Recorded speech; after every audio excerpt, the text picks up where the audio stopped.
Aqui Jesus faz uma contraposição extraordinária. Quem são os pequeninos? Os cansados e os sobrecarregados. Quem são os grandões? São os cultos e sábios, os sabidos e instruídos, os doutores da lei. Naquele tempo, os doutores da lei faziam parte do grupo dos fariseus, a seita judaica mais zelosa da lei e mais atenta aos detalhes da lei. Se você quiser saber um pouquinho mais, ouça a mensagem do pastor Tiago Grulha das 9 da manhã de hoje. Ele falou sobre isso, como os fariseus eram atentos aos detalhes da lei, às minúcias da lei, como eram instruídos na lei e como consideravam-se eles mesmos sábios a respeito das realidades espirituais. Consideravam-se tão sábios que desdenhavam dos seguidores de Jesus. João, capítulo 7, tem uma expressão muito interessante, queria ler para você. Os fariseus, os sábios e os instruídos, estavam inconformados com o fato de Jesus ter conseguido seguidores. E eles então perguntam: será que vocês, os oficiais militares, também foram enganados? Perguntaram os fariseus. João capítulo 7, verso 47. Por acaso alguém das autoridades, alguém entre os poderosos, alguém entre os governantes, alguém entre os fariseus, alguém entre os doutores da lei, por acaso alguém das autoridades ou dos fariseus creu em Jesus? Claro que não, claro que não, mas essa ralé está na Bíblia, João 7, 49, mas essa ralé que nada entende da lei é maldita, porque acreditou e começou a seguir a Jesus. Então vem Jesus no capítulo 11 de Mateus e diz: eu te louvo, Pai, eu te louvo, porque as realidades espirituais, o reino de Deus, as boas notícias do Evangelho, as boas notícias do Evangelho do reino de Deus foram reveladas não às autoridades, aos poderosos, aos doutores da lei, aos instruídos e aos sábios, mas aos pequeninos, a ralé, ao povão. Paulo apóstolo vai dizer a mesma coisa na sua primeira carta aos Coríntios, o capítulo 1, o versículo 26. Pensem, irmãos, pensem no que vocês eram quando foram chamados. Poucos eram sábios segundo os padrões humanos, poucos eram poderosos, poucos eram de nobre nascimento, não era de família tradicional, não tinha sobrenome, não impressionava na origem, mas Deus escolheu o que para o mundo é loucura, para envergonhar os sábios, e escolheu o que para o mundo é fraqueza, para envergonhar o que é forte. Ele escolheu o que para o mundo é insignificante, desprezado, e o que nada é, para reduzir a nada o que é, a fim de que ninguém se vanglorie diante dele. É, porém, por iniciativa dele, o Pai, que vocês estão em Cristo Jesus, o qual se tornou sabedoria de Deus para nós, isto é, justiça, santidade e redenção, para que, como está escrito, quem se gloriar, glorie-se no Senhor. Eu mesmo, irmãos, disse o apóstolo Paulo, quando estive entre vocês, não foi com um discurso eloquente, nem com muita sabedoria para lhes proclamar o mistério de Deus, pois decidir nada saber entre vocês a não ser Jesus Cristo e este crucificado. Olha que impressionante, não é? Paulo poderia ter chegado falando do Jesus Cristo ressuscitado. O que a Bíblia diz a respeito do Senhor nosso Deus é que Ele, na pessoa do Filho, sendo o Filho igual a Deus, não teve como um privilégio ao qual deveria apegar-se, mas esvaziou-se a si mesmo. Não teve como um privilégio ao qual devia apegar-se esse ser igual a Deus, mas esvaziou-se a si mesmo, tomou a forma humana, e na forma humana tomou a forma de servo, e foi obediente até a morte, morte de cruz.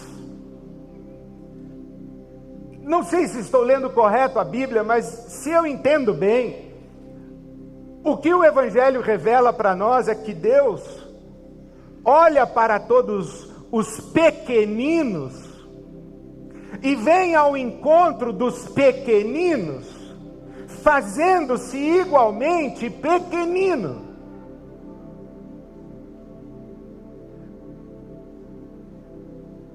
Quando Jesus entra em cena na Galileia, e todos esperavam o Messias,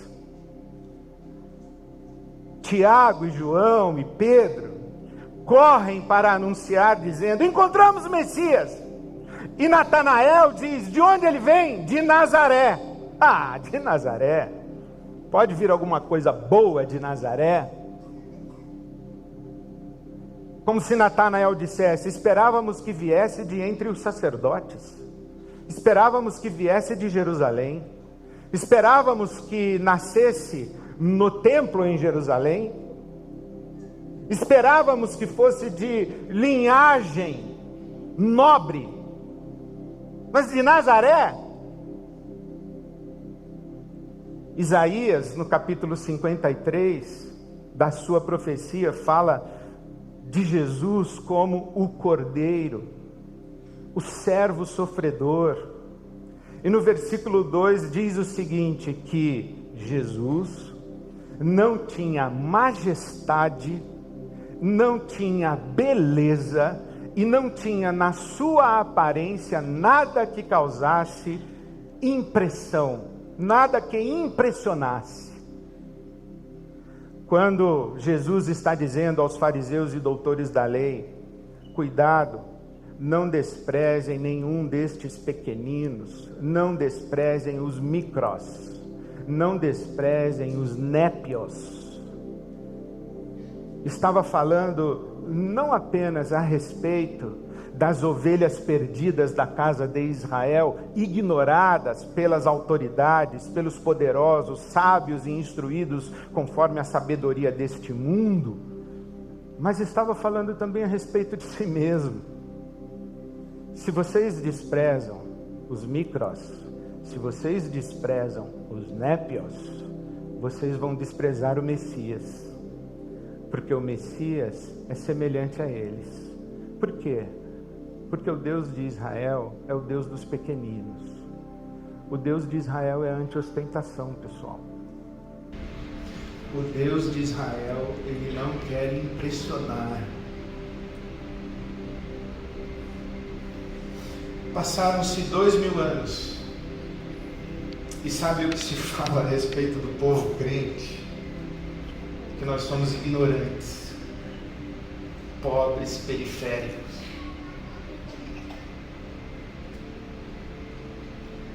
A igreja que mais cresce no Brasil, qual é? Evangélica. Que é hegemonicamente preta, pobre, periférica, pentecostal e feminina. Mas é ela que está virando o Brasil de cabeça para baixo.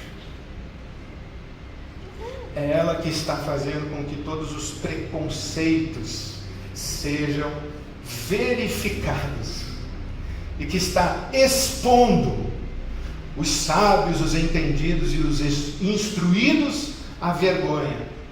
É muito impressionante que a academia, a imprensa, os partidos políticos, os think tanks, do Brasil estão estudando os micros e os népios. E dizendo, o que está acontecendo no Brasil? Que os desprezados, os ignorantes, os pobres periféricos e pretos estão mudando a face da nossa sociedade. Estão afetando a cultura do nosso país. Quem é essa gente? Ouça Jesus. Não despreze os pequeninos. Deus é o Deus dos pequeninos. No dia do juízo final, Mateus capítulo 25, julgamento das nações, Jesus diz que Deus vai separar as ovelhas dos bodes. E vai dizer, venham vocês, benditos do meu Pai, porque vocês me serviram. E os benditos de Deus, o nosso Pai, dirão, quando foi que nós te servimos?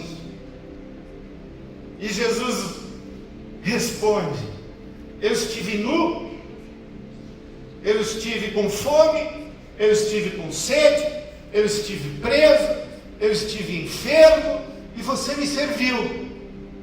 Porque quando você fez a um destes pequeninos, você fez a mim.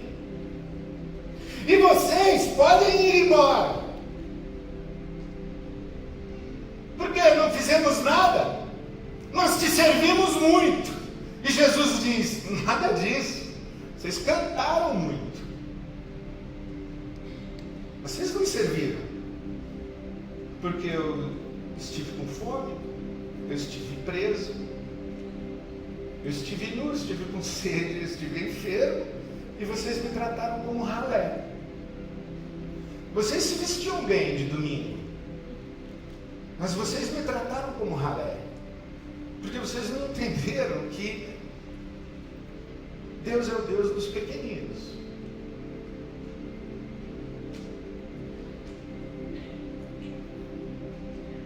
Agora, o pequenino não é um oposto de sábio instruído conforme a sabedoria do mundo. Agora, o pequenino não é um oposto e um contraponto à autoridade poderosa na figura de uma criança ingênua. Agora, o pequenino é identificado com aqueles que estão fora do jogo. Fora de que jogo? Esse jogo aí que o pessoal dá nome de mercado.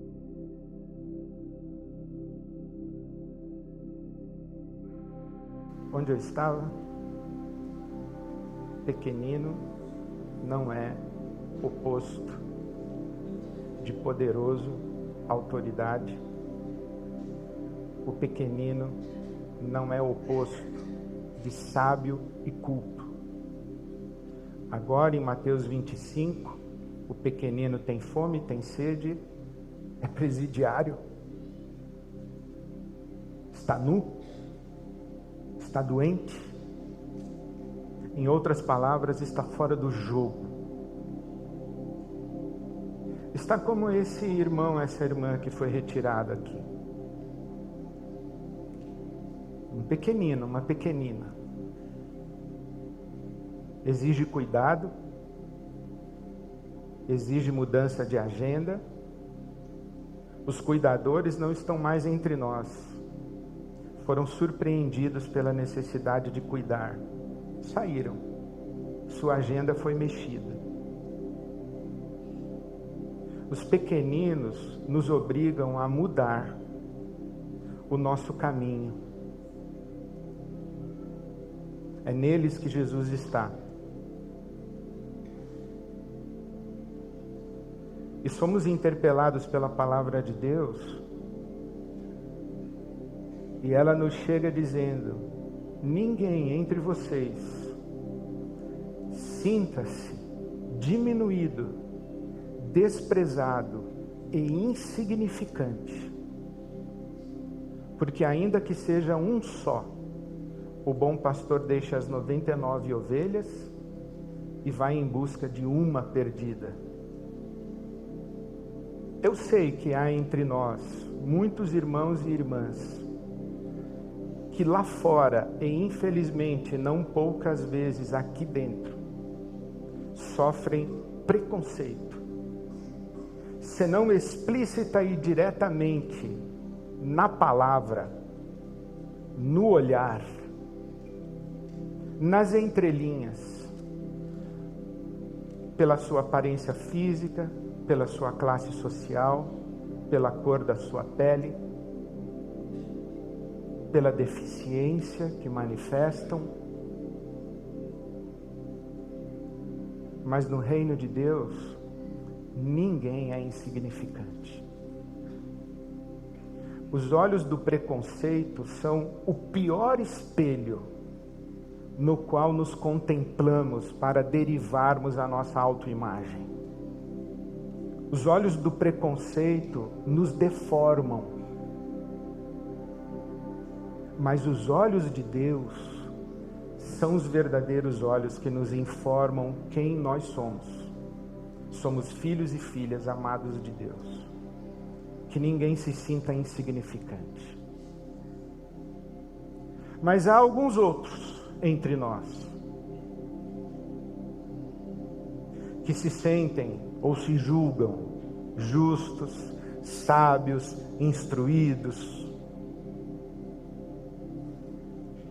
Se não se fizerem pequeninos, estarão perdendo Deus. E há alguns outros entre nós que fazem questão de cobrir com um verniz o mundo feio, o mundo da violência, o mundo da miséria, o mundo da pobreza, o mundo da hostilidade, o mundo da enfermidade, o mundo do sofrimento. Eu não quero ver isso. É tóxico. Esse ocultamento das dores do mundo e essa fuga das dores do mundo, meus queridos, é uma fuga de Deus. O nosso Deus é um Deus crucificado, é um Deus ferido.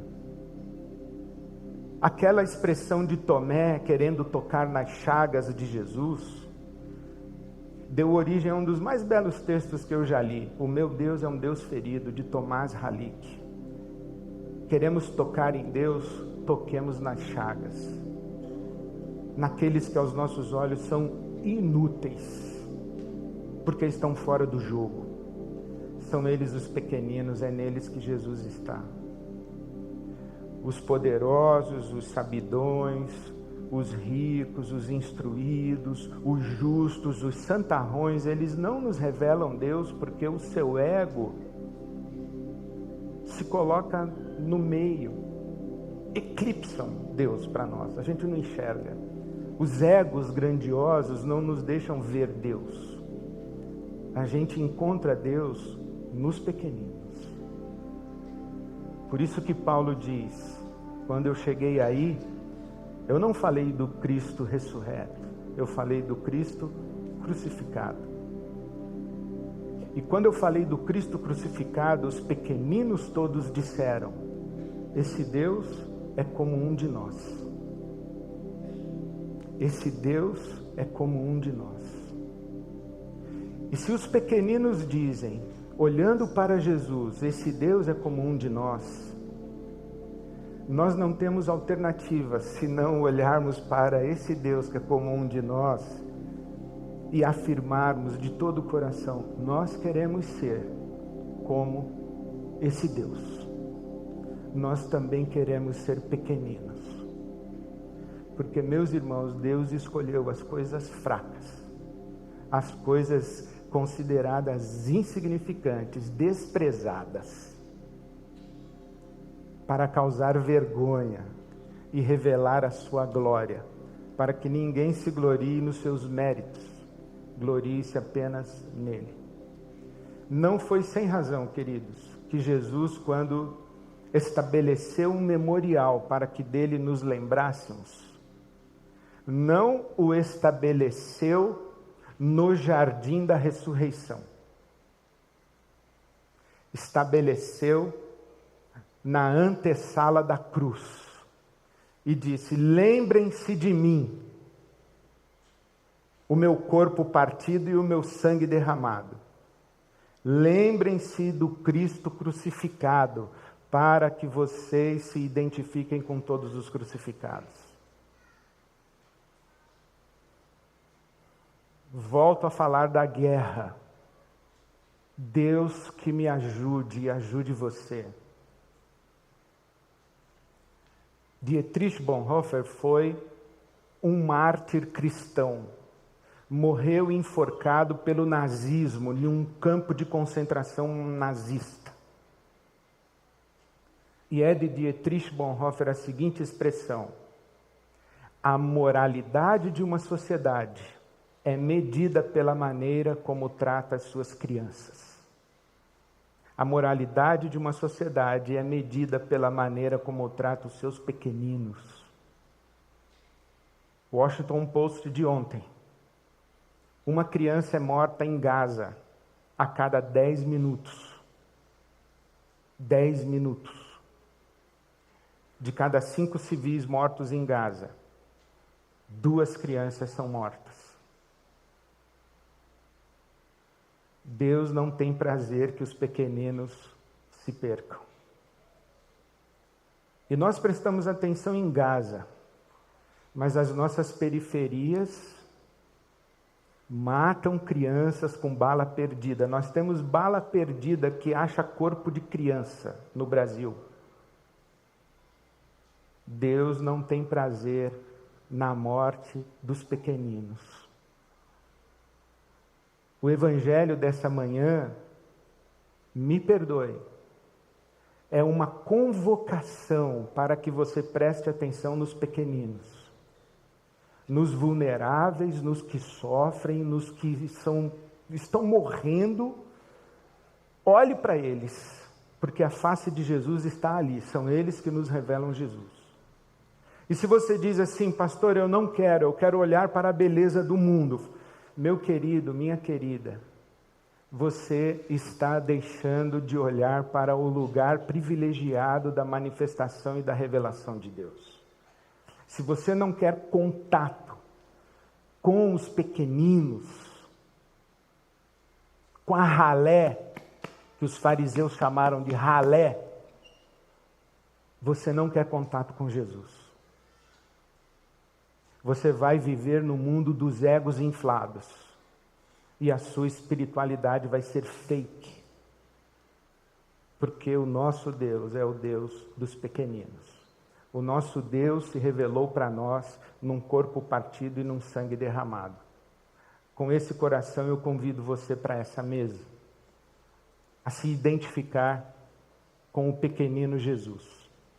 O que morreu, se deixou morrer, se deixou matar, voluntariamente se fez pequenino, para se fazer um de nós. Então vamos nos fazer semelhantes a Ele. Amém.